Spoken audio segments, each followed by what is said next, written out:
living in a hijacked system, it is important for you to follow truth and follow God immediately so that your soul will be saved. I prefer to follow neutrality because, after all, God and Satan are both opposite sides of the spectrum, and it doesn't mean that one is good and one is evil just because of the human perspective of thinking.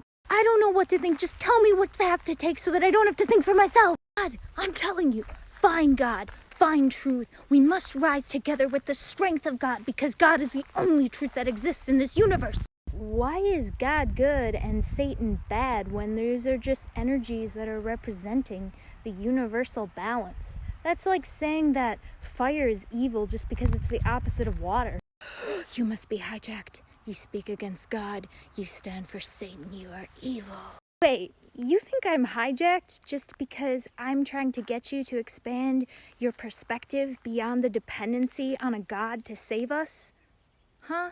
The world is ending. We must save everyone. No. We don't have to save anyone. We're just trying to awaken people to be aware and conscious of how to use their energy.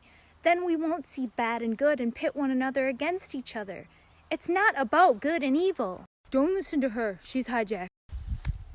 So what is evil if evil is subjective to each person that speaks about it? Because technically there's some cultures that do things others would consider evil, yet that does not make the action itself evil just because people share different perspectives of it. Like the Aztecs would sacrifice people to their gods, which we might perceive as evil now, but back then they thought it was a pure and holy thing to do. Some people could consider eating animals to be evil, and other people would say that isn't. How can you define what's evil if everyone has a different opinion and everything has a different perspective? There is only one truth, and that is God. I don't know why you're still talking to me.